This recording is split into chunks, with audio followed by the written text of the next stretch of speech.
Like and subscribe before it's too late, because tonight's story will make you rethink every beauty standard you've ever admired. Vivian had always been told she was beautiful, just not beautiful enough. In her small Iowa hometown, her high cheekbones and porcelain skin made her stand out. But in New York City, surrounded by flawless girls with hollow cheeks and long, perfect legs, she felt like a ghost fading under the harsh studio lights. At 22, she arrived in the city with one suitcase, a head full of dreams, and a desperate hunger for fame. The air smelled of coffee, cigarettes, and ambition. Every billboard and magazine cover whispered, "You could be her, if only you tried harder." Her chance came when an email arrived from Sheila Clean Modeling Agency, one of the top names in fashion. Open audition for new faces. It read. Vivian could hardly breathe. She spent the entire night practicing her walk in front of the mirror, starving herself on cucumber slices and green tea. When she entered the studio the next morning, her confidence cracked. The room overflowed with models, tall, elegant, and terrifyingly perfect. Every one of them looked like they belonged in a dream she could never wake up from. She tried to smile, but the reflection of her trembling hands betrayed her. Then fate intervened. A girl named Heather, warm and strikingly confident, leaned over and whispered, "Don't worry. They love natural faces. You'll stand out." Her kindness felt like sunlight in that cold room. But when Vivian's turn came, the warmth vanished. Sheila Clean herself, the infamous talent director, watched from behind a table stacked with portfolios. "Walk," she commanded. Vivian took a deep breath and did as she was told. Her steps were graceful, deliberate, like she'd practiced 1,000 times. For a moment, Sheila's face softened. Then came the words that shattered everything. "Size 4?" she asked. "Yes," Vivian replied. Sheila smiled faintly. "You're too fat." The words hit harder than any slap. The world blurred. The sound of laughter, the clicking of heels, it all spun into a dull roar. Vivian ran out of the building, mascara streaking her cheeks. Outside, Heather caught up with her. "Don't let it break you," she said gently. "You just need a little help." From her purse, she pulled out a business card.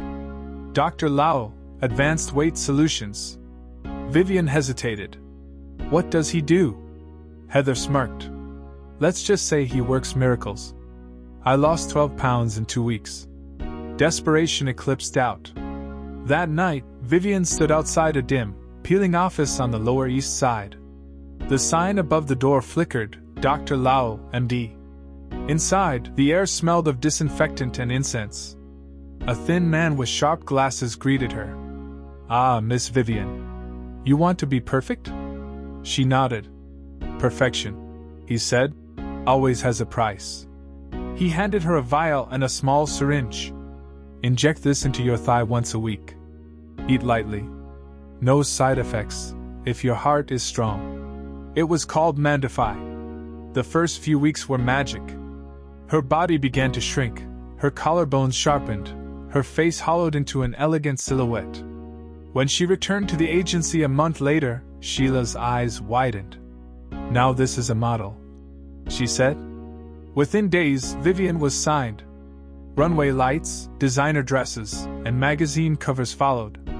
Her reflection became a stranger she adored and feared. But beneath her beauty, her heart began to flutter like a trapped bird. Her hands trembled. Her dreams turned feverish. And one night, in the middle of a photo shoot, she collapsed. The cameras flashed once more before darkness claimed her. The doctor's secret. Vivian woke up to a faint beeping sound. The world around her was sterile white. The ceiling lights, the curtains, the sheets tucked around her trembling frame.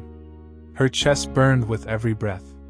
Beside her stood Dr. Lau, his face unreadable, his thin fingers tapping her pulse.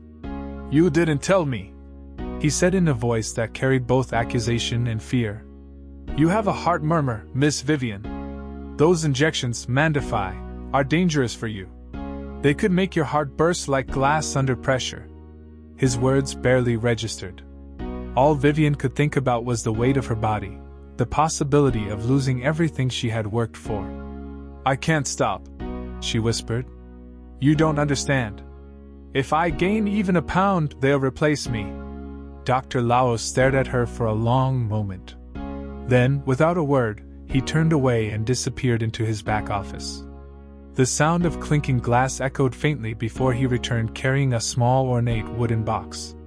It was carved with strange symbols that looked older than time itself. "This," he said, placing it on the table between them, "is not medicine.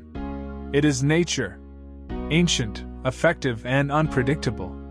Vivian leaned forward, drawn by the mystery. "What is it?" He opened the box. Inside lay a clear vial containing a single moving speck, a tiny wriggling thing suspended in pale fluid. "A tapeworm egg," Dr. Lao said softly. "A living organism that feeds inside the body. It consumes your excess, keeps you light, keeps you beautiful. The old models in the 1920s called it the slimming secret of the stars." Vivian felt her stomach twist with disgust. "That's insane." "And yet," he replied, "you'd rather die than lose your beauty. Would you not?" The silence between them felt alive. Then Vivian reached for the vial. Her reflection in the doctor's glasses was skeletal, desperate, haunted. "What do I do?" she asked. "Swallow it with this." He poured her a cup of steaming oolong tea. "And remember, eat normally. Nothing more, nothing less. Starvation will awaken the creature's hunger. Indulgence will make it grow." Vivian hesitated only for a moment before tipping the vial into her mouth. The liquid slid down her throat, leaving behind a metallic aftertaste. Dr. Lao smiled. 10 pounds gone in a week. He was right. Within days, Vivian's transformation was almost supernatural. Her body looked carved from marble. Her skin glowed under every spotlight. Fashion houses fought over her name, photographers praised her. Otherworldly energy. And Sheila called her the face of the decade. The world saw perfection, Vivian saw power. But power, like hunger, never sleeps. She began waking up at night drenched in sweat, feeling something shift inside her belly, small movements, like whispers under the skin. Her cravings grew worse. She'd eat 3 bites of food and feel both full and starving. When she stared into the mirror, her eyes looked hollow, almost feverish. Heather noticed the change first. "You're different," she said one morning, watching Vivian devour cold strawberries before a shoot. "Are you even sleeping?" Vivian smiled, her teeth pale and perfect. "Who needs sleep when you're living your dream?" That afternoon, during a magazine cover shoot, she fainted again. But this time, when she woke, she laughed. "I'm fine," she insisted, pushing away the medics. "It's just hunger. I'll be fine." By now, the agencies were whispering about her. "She's brilliant, but unstable. Gorgeous, but scary thin." Yet the fame kept rising, the offers kept coming, and Vivian refused to stop. Every time she passed a mirror, she swore she could see something moving just beneath her ribs, a dark ripple, like the shadow of a second heartbeat. And every night she dreamed of something crawling upward from the depths of her stomach, whispering her name. Vivian. The thing inside her. The hunger never stopped. By the time Vivian reached the peak of her fame, her body had become a paradox, glamorous on the outside, hollow and trembling within. Her bones pressed sharply against her designer dresses.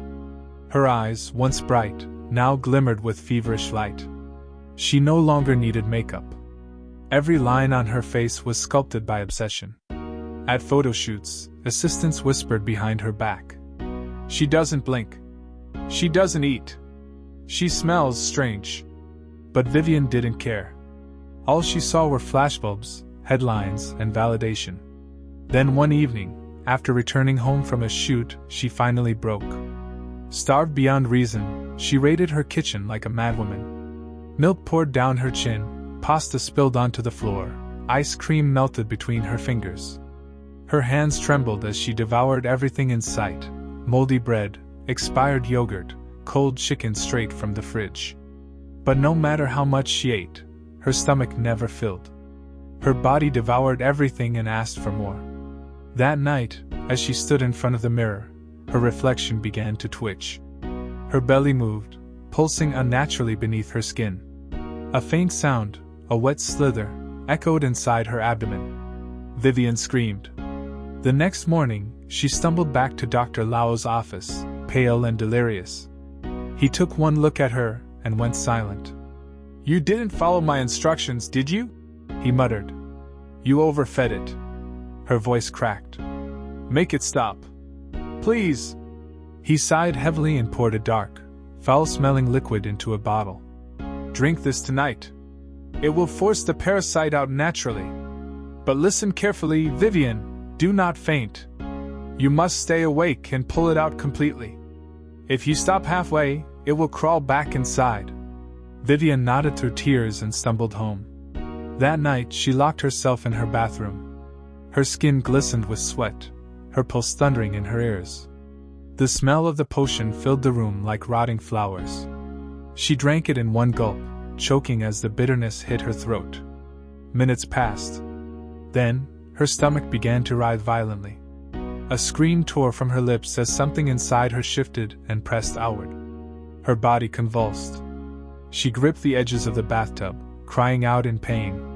Slowly, horrifyingly, something pale and slick began to emerge from her. It writhed and coiled, long and alive. Vivian's shaking hands reached down. With every ounce of strength, she pulled. And pulled. And pulled. The creature slid free, a monstrous, living ribbon twisting in her grasp. Her eyes widened in terror as it thrashed, the bathroom filling with the sound of wet flesh against tile. Then everything went black. When the world grew quiet again, only the tap dripping could be heard. The lights flickered softly over Vivian's lifeless body slumped beside the tub. Hours later, Heather arrived to collect her belongings. The key turned slowly, the door creaking open to reveal the suffocating stench of rot. "Viv?" she called softly. No answer. Garbage littered the floor.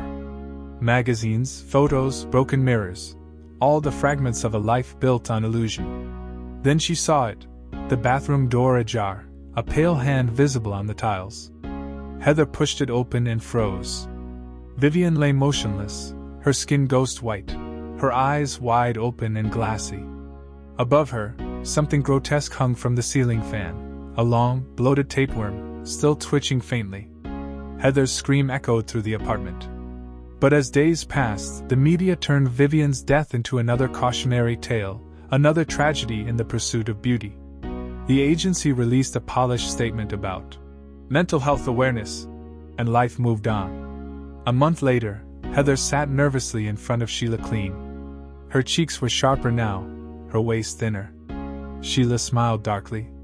"You've lost weight," she said. "You look perfect." Heather's lips curled into a smile that didn't reach her eyes. "Are you hungry?" Sheila asked. Heather's pupils dilated as she whispered, "I'm starving." Somewhere deep inside her, something shifted. The cycle had begun again.